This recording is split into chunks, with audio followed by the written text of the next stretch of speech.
Lauren, thank you for talking to me. I didn't know, for starters, that out of the about 400 shark species, South African waters are home to some 100. But you have a reason, and we all have a reason to worry about these shark species at the rate at which they're dying.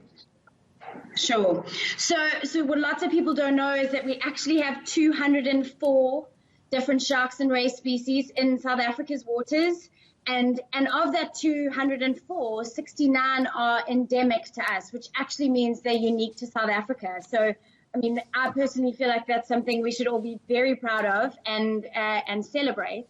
But equally to that, they are in trouble, and South Africa can be a sanctuary for them, which leaves us in a really exciting space. So what is the rate at which, human activity, the inability to really live within a balanced ecosystem is killing these sharks? Yeah, I mean, they face a lot of threats. Those include overuse and fishing. Bycatch is a big one.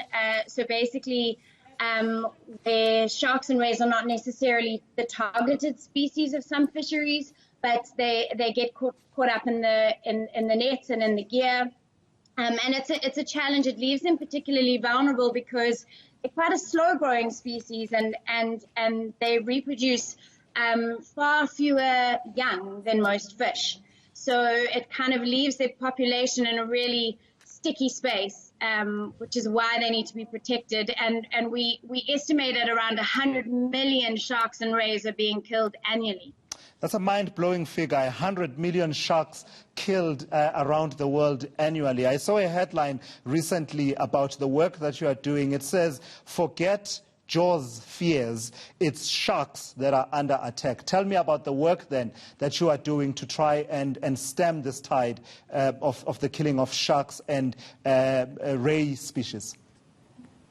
Sure. So, I mean, I really feel like our fear is misguided. You know, we don't ever hear about sharks in a way that makes us want to learn more about them and understand them better. You know, we only hear about them when there's a shark attack or when there's some terrible movie that is released, and painting them in a really, really negative light. You know, at the end of the day, we need to understand that the ocean is their home, and it's kind of like we're intruders in their home. So we really just need to understand them better and relate to them better. And I think inevitably, once you understand something, you fear it less. Sure. Lastly, talk to me about the interventions that we have. I always wonder when I see a problem that is so glaring and I don't see legislation to respond to that. And I ask myself, why do we have 400 MPs? Why do we have provincial legislatures?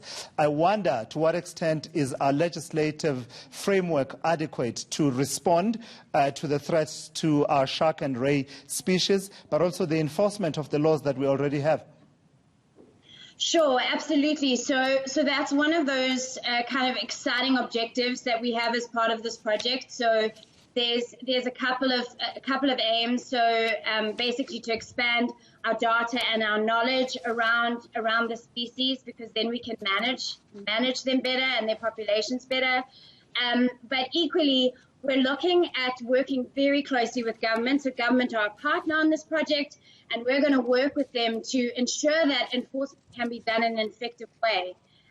Also looking at legislation and figuring out how that legislation can best benefit sharks and rays in the form of protecting our waters in an efficient way. I mean, essentially, also the way that people kind of view our rhino ranges as standing between the poacher and our rhino. You know, equally, these people on the ground that are at the interface between fisheries landing their catch, etc., or in the airport intercepting a whole bunch of fins that are destined for trade.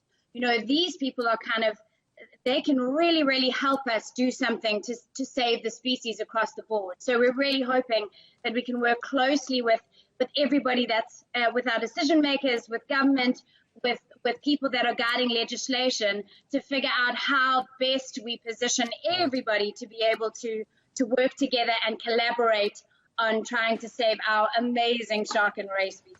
All right, Lauren, thank you so much, and all of the best with the work that you are doing there. That's Lauren van Nijkerk from WildOceans. She's marketing and campaign director there, talking to me about the situation around our sharks and ray species.